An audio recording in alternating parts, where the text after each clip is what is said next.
Hello from Rocket Lab's Mission Control Centre, where we are bringing you a live look at the Electron rocket ready on the pad at Rocket Lab Launch Complex 1 in Mahia, New Zealand. Thank you for joining us this afternoon from Rocket Lab's 22nd Electron launch, a mission we have called Love at First Insight for our customer BlackSky through mission integration partner Spaceflight.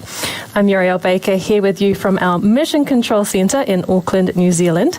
We are about 19 minutes away from the scheduled launch of this mission at 2:38 p.m. local time or 1:38 a.m. UTC. We're targeting liftoff right at the top of our launch window, with backup opportunities available over the fortnight in case we need to scrub or stand down for any reason from today's launch attempt. We are also keeping a close eye on the weather off the coast where, for the first time, we have a helicopter stationed offshore, ready to take part in our rocket recovery operations by observing the return of Electron's booster from space as part of our work to make Electron the world's first reusable orbital class small rocket. This mission will be the third time we'll bring Electron's first stage back to Earth under a parachute before landing it softly in the ocean to be recovered by our recovery engineers on a nearby ship. We have water-landed Electron twice before on our 16th and 20th Electron launches, but this third time includes the introduction of that helicopter that will simulate flying in formation with the returning booster as a test for future attempts to recover the booster from the air with a helicopter instead. We have cameras stationed on the chopper and will hopefully be able to bring you live views of Electron's return from space from about T+10 minutes after liftoff.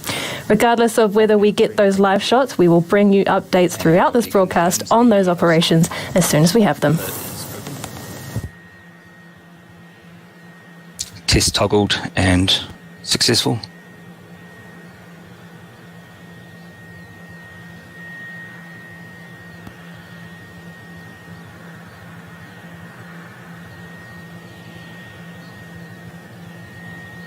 And LD confirms I'm monitoring mission called LB4.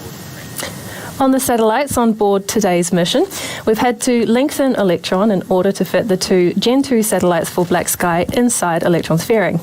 These payloads are the company's latest observation smallsats for their low Earth orbit constellation.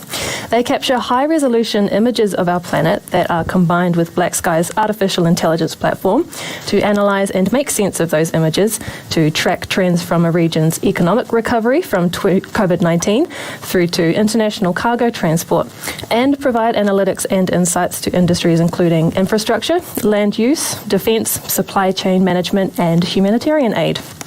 Love at First Insight is the first of 3 back-to-back dedicated missions for BlackSky, with the next targeted for liftoff during a 2-week launch window that opens before the end of this year.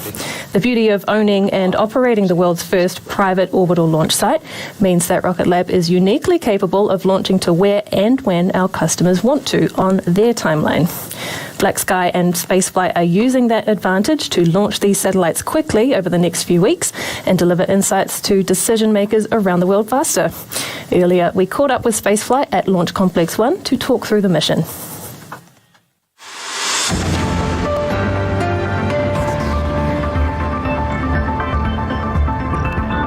Hello from Rocket Lab's Launch Complex 1. My name is Brian Hirsch, and I am the mission manager for several of our upcoming launches with BlackSky. With me today is Lisa Middlebrook, Spaceflight's mission manager for today's launch, who will tell us a little bit about BlackSky's spacecraft on board Electron today.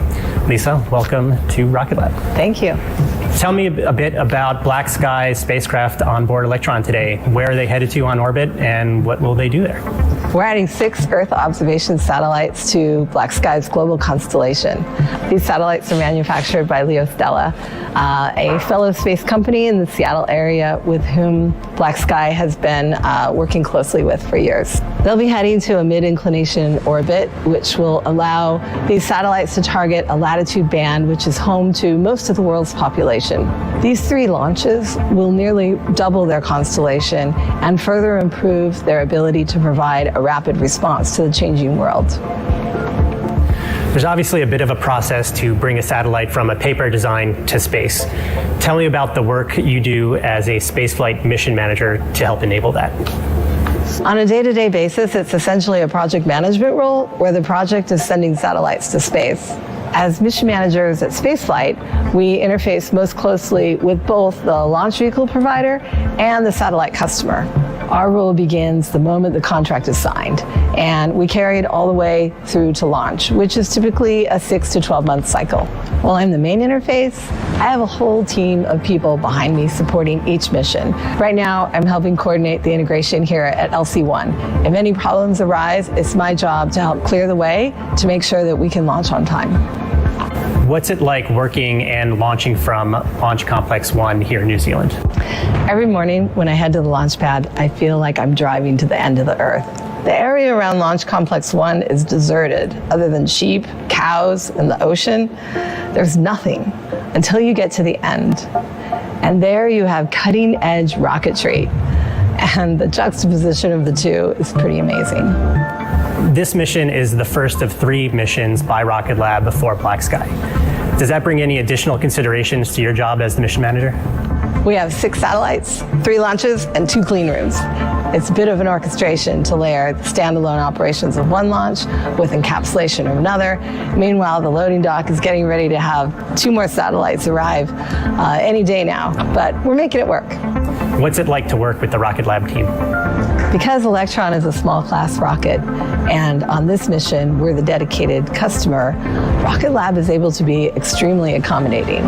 The Rocket Lab team is incredibly smart, professional, and a real pleasure to work with. You guys make it easy. Thank you, Lisa, for all the hard work you've put into this mission, and thank you to the entire Spaceflight and BlackSky team. We're looking forward to the next 3 in a row.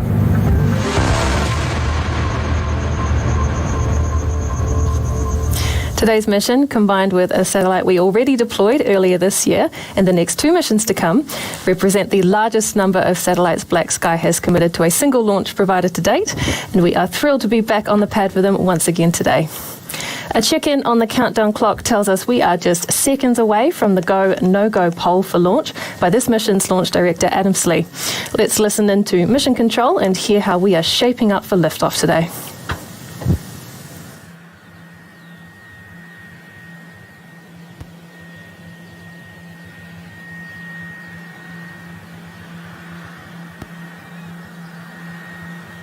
All stations, this is LD on mission cord. We're proceeding with the go, no-go sequence at this time. Stage, A, you go. Stage is go. Avionics.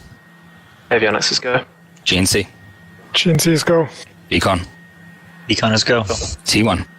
T1 is go. GC. GC is go. PLS. PLS is go. RSO.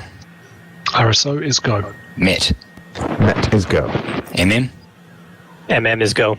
Recovery. Recovery is go. LD sup. LD sup is go. And can confirm execs go. We're currently T-minus 11 minutes, 24 seconds and counting. We are currently go for the terminal count start at T-minus 10. From this time, the 3-way procedure is in effect.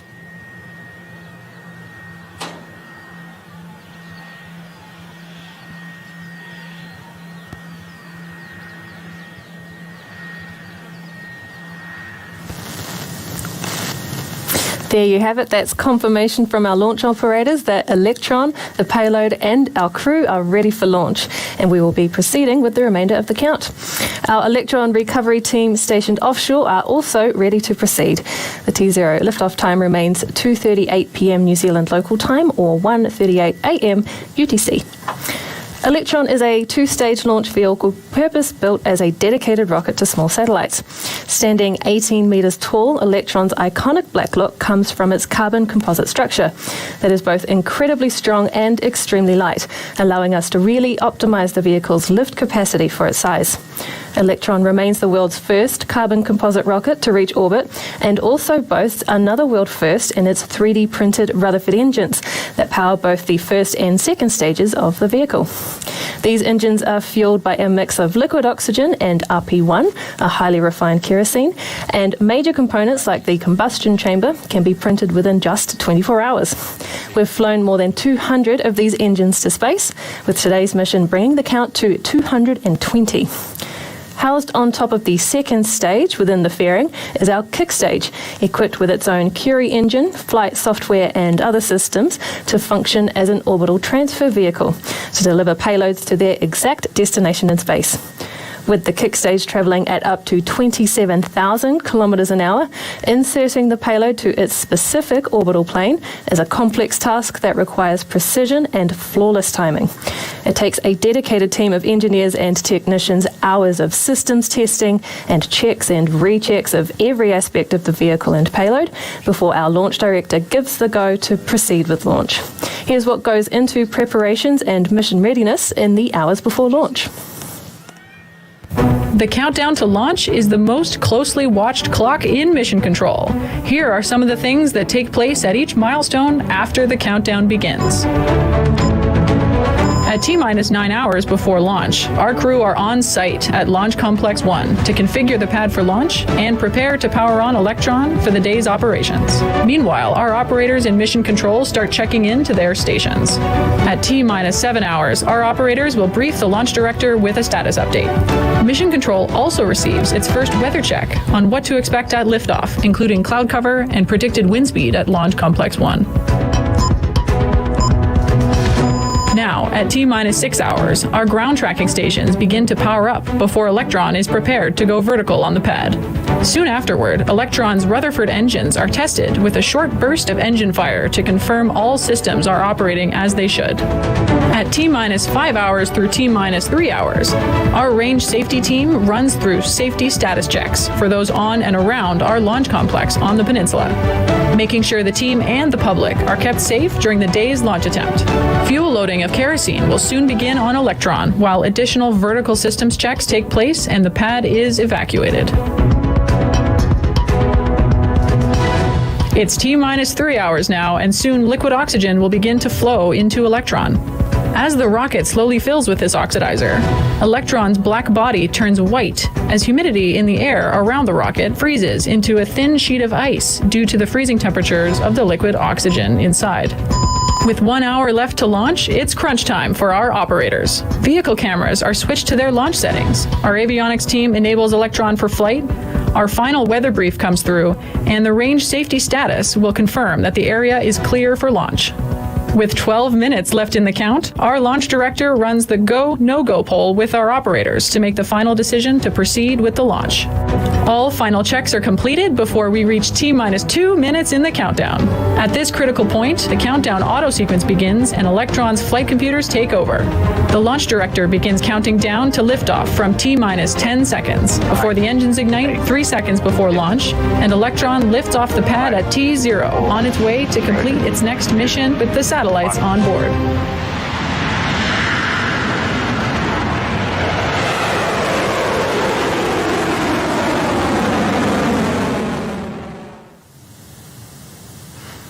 As you can see, it's a massive team effort to deliver BlackSky's payloads to orbit today. Our operations are on track and remain green for an on-time liftoff at 2:38 p.m. local time.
Let's delve a little bit more into how the recovery operations for this mission will take place. At around 2.5 minutes after liftoff, following normal launch procedure, the 9 Rutherford engines on Electron's first stage will shut down and Electron's first and second stages will separate. Electron's second stage will continue with the BlackSky satellites to space, where the kick stage will later separate and deploy the satellites. While the mission continues, Electron's first stage will begin its descent. A cold gas reaction control system will position the stage on an ideal angle to re-enter the atmosphere and help Electron to handle the 2,200 degrees Celsius heat and incredible pressure it experiences on the way back to Earth. Electron's booster is expected to reach up to 8 times the speed of sound before significantly decelerating to enable a drogue parachute to be deployed. That will take place at approximately 7.5 minutes into the mission, deploying at around 43,000 feet or 13 kilometers in altitude. This drogue parachute both increases the booster's drag and stabilizes its descent as it approaches the ocean. Earlier and higher than on previous flights, the large main parachute will be deployed less than a minute after the drogue at an altitude of 19,000 feet or 5.7 kilometers to further slow the stage and enable a controlled splashdown.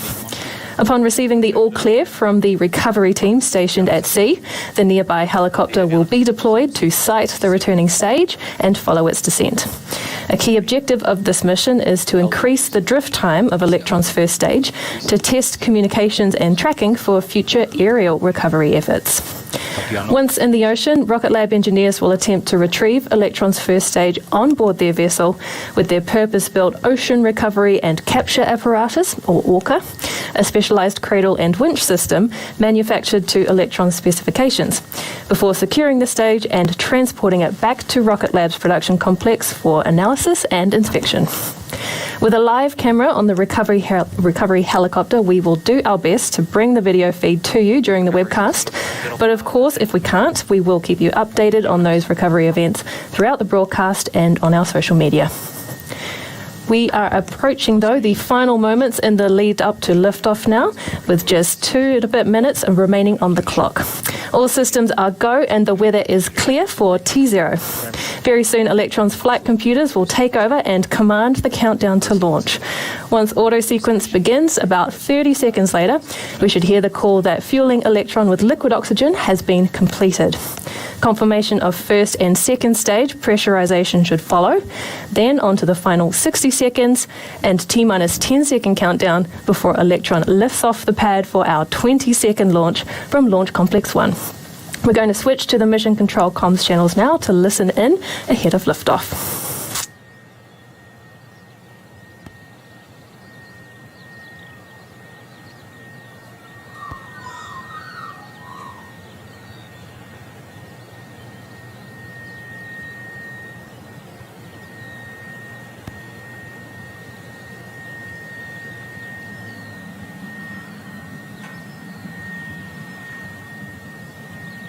Vehicle is on internal power.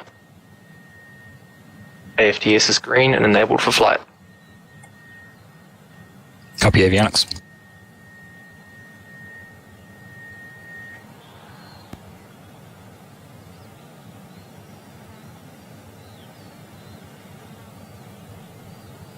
LOX load is complete. System is in recirculation.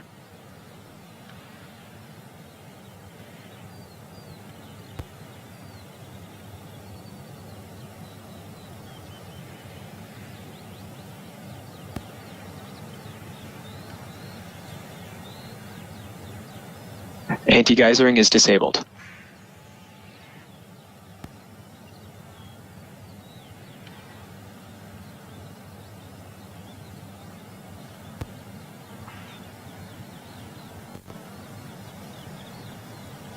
Stage 1 and Stage 2 tanks are pressed.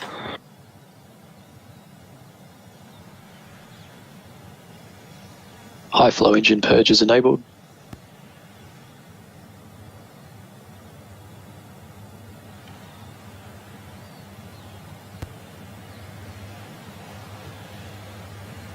Deluge activated.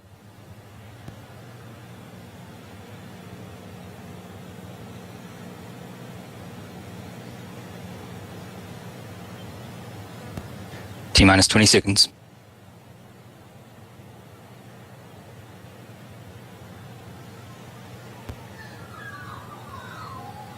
Ten, 9, 8, 7, 6, 5, 4, 3, 2, 1. Confirm liftoff.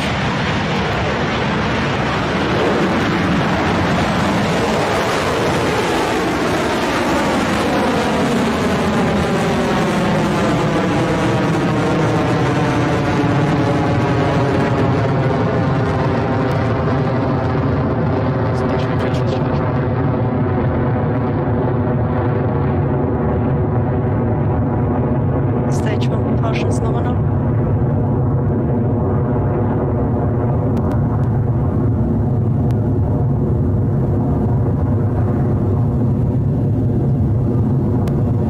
Entered stage 1 burnout detect mode.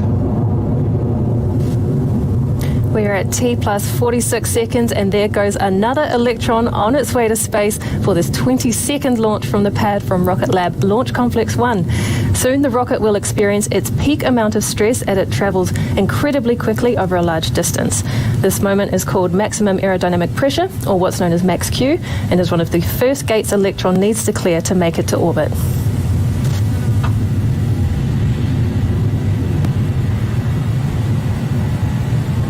And past max Q. And we have passed max Q, and Electron is continuing the journey to space. Propulsion looks nominal on Electron's first stage as the rocket approaches the next major milestones of launch. In a few moments, Electron's 9 Rutherford engines will throttle down and then shut off completely to slow the rocket down. This milestone is called main engine cutoff, or MECO, and it occurs just before Electron's first and second stages separate. Once that's happened, very quickly, Electron's 10th engine on the second stage will light up to maintain its trajectory and continue carrying the 2 satellites to orbit. After these launch events are cleared, it's then that our rocket recovery operations begin, with the boosters' descent back to Earth. But first, let's wait to hear the call out from Mission Control that those events have occurred successfully. "15 seconds to MECO."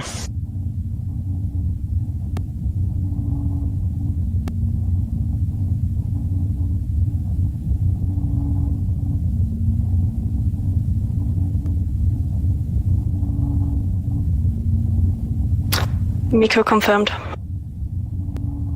Stage separation successful. Stage to ignition.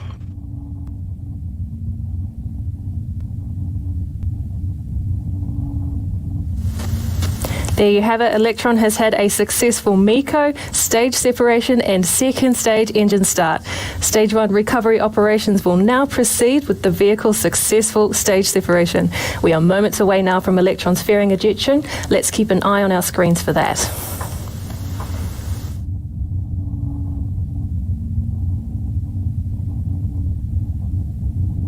Fairing separation confirmed. Electron's fairing has successfully separated as we get ready to deploy the 2 BlackSky satellites to their low Earth orbit within the hour. In about 1 minute or so, Electron's first stage will reach apogee. Now, when the first and second stages separated, Electron's booster is still travelling at such a speed that it continues moving upward before gravity begins to take over. So once Electron's first stage reaches apogee, or its highest point, the only place for it to go next is back down. We should hear that call soon from Mission Control.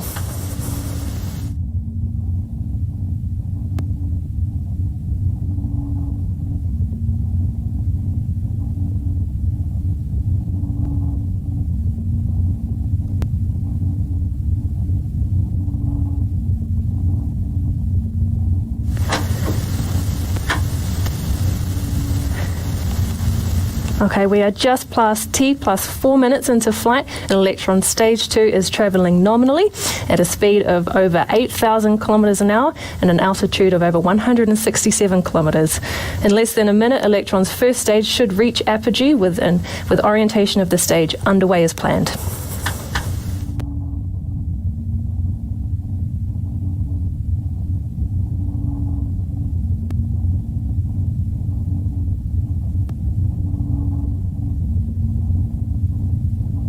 Stage 2 propulsion is nominal. Stage 1 apogee.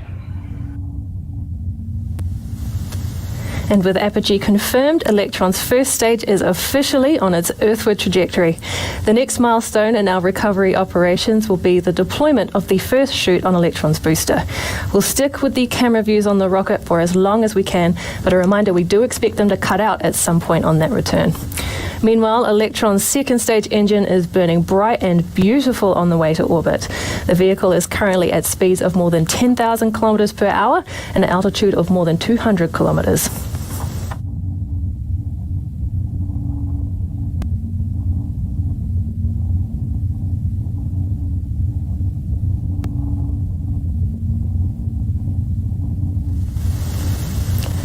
We have got some good telemetry coming in for how Electron is travelling to low Earth orbit. If you are just joining us, our 20-second mission is going well so far, with the second stage travelling at more than 11,000 kilometres per hour, more than 214 kilometres above Earth. Electron's booster is now on the correct angle of attack to re-enter the atmosphere from space, where it separated with the second stage as per normal launch procedure a few moments ago. All systems are continuing to perform well across both stages of the vehicle.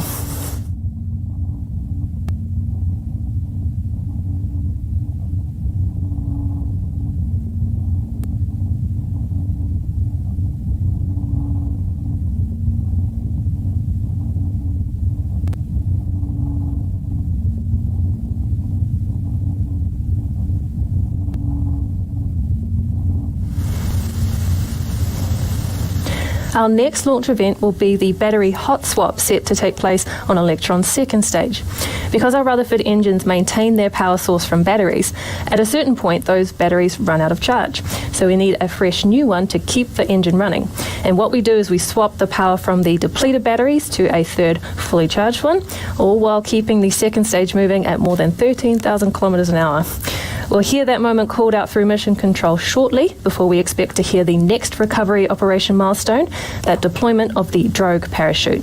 Let's listen in.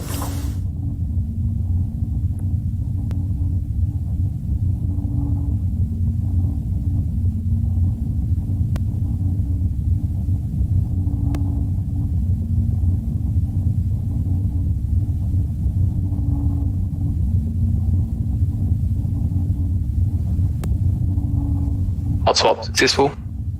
Battery jettison confirmed.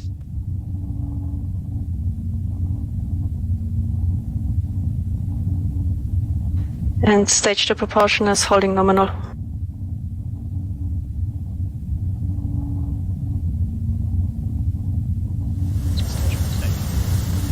And there we go. That we had the good news of battery hot swap there on the Electron's second stage.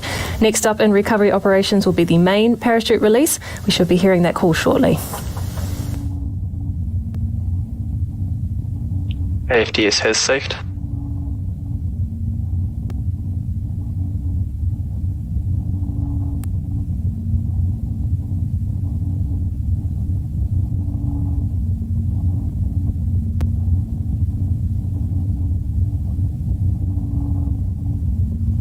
HVB discharge holding nominal.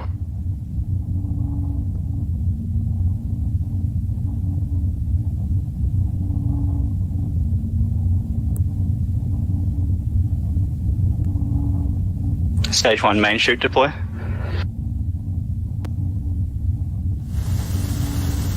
The parachute on Electron's booster has successfully deployed, and so our recovery helicopter is in the air on its way to get a glimpse of the booster coming back to Earth. All going well, the first stage should now glide gently toward the ocean, remaining in the air for another 10 minutes or so from the parachute's release. We'll bring you visuals from the helicopter if we can. Right now, though, high above Stage 1 recovery, Electron's primary mission is continuing nominally, with the second stage powering its way to low Earth orbit. In under 2 minutes, this stage will be approaching its next event, second engine cutoff, or SECO, and then separation from its orbital transfer vehicle, the kick stage, which will carry the two BlackSky satellites to their destination. We won't have an immediate engine burn on the kick stage following that separation, as it goes into a coast phase while it's in an elliptical orbit before its Curie engine ignites and jolts it into a circular path for payload deployment. We'll wait to hear that stage separation call come from mission control shortly. Guidance is in terminal, 25 seconds remaining.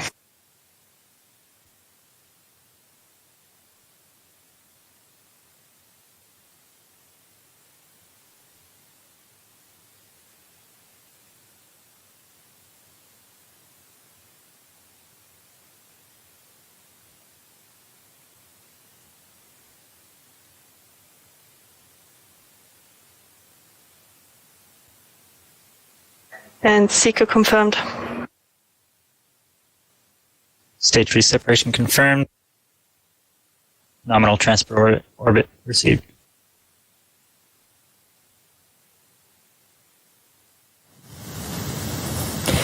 There you go, another smooth achievement of our latest mission milestone. The Rutherford engine on Electron's second stage has shut down as planned, and the kick stage has now separated on its way to payload deployment in about 45 minutes or so. Meanwhile, we are getting some views from the helicopter of Electron coming back to Earth. Hopefully we'll see that soon under a parachute. Our helicopter's role here is to maintain a visual connection for as long as it can, to record data of the first stage that will help refine our operations for future Electron aerial capture attempts. Electron has around 8 minutes left in the air before it reaches the ocean. We are going to take a break now, though, while the kick stage enjoys its coast phase around the Earth. Unfortunately, we won't have a live video feed of payload deployment on this mission, but we will stay with you on this webcast to bring you a simulated view of that occurring. That's expected to take place at around T plus 55 minutes into the mission. And of course, any updates we have on the final moments of our recovery operations, we'll bring them to you here live while we wait the end of the mission. But we will leave you with views from the helicopter if we can keep them up from the splashdown zone as long as we can, and I'll see you back here soon.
able to bring you live video confirmation of that during today's webcast. We will keep you updated via our social media channels. Meanwhile, we'll be back at around T plus 52 minutes with an update ahead of payload deployment.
22nd Electron mission, Love at First Insight. If you are just joining us, today's launch included a successful on-time liftoff at 2:38 p.m. New Zealand local time, or 1:38 a.m. UTC. After passing through Max Q, Electron completed a clean first and second stage separation. While the second stage continued on its journey to orbit, we received confirmation of the first stage splashdown. We haven't been able to bring you live footage of the first stage descent from the helicopter, but we will keep you posted on today's recovery efforts via our social media channels.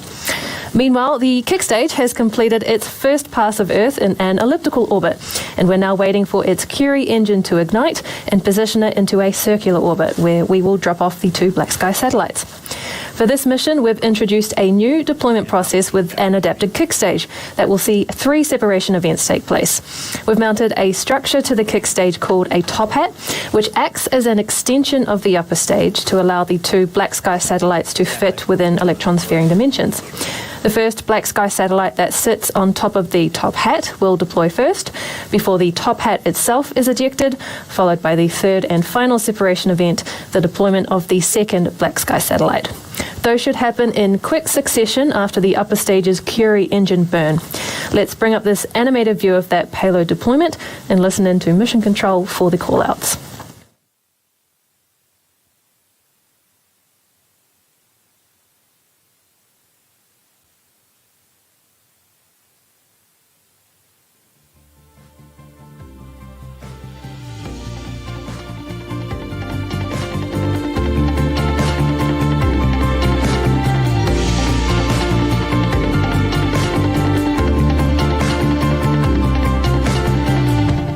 Global 14 has deployed successfully.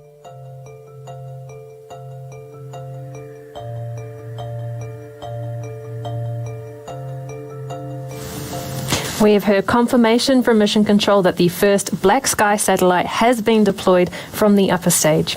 That satellite will drift away for a few moments before we eject the top hat adapter, ready to deploy our second satellite.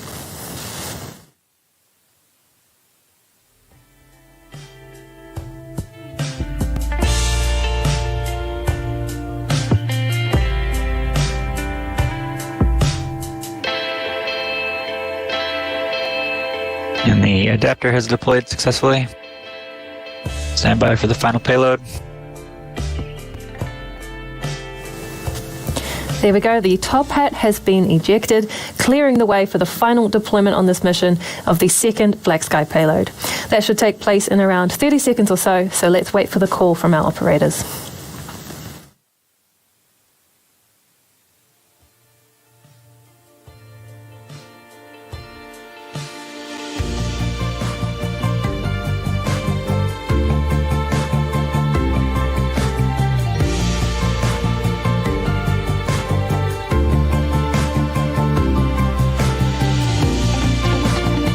And Global 15 deployment confirmed.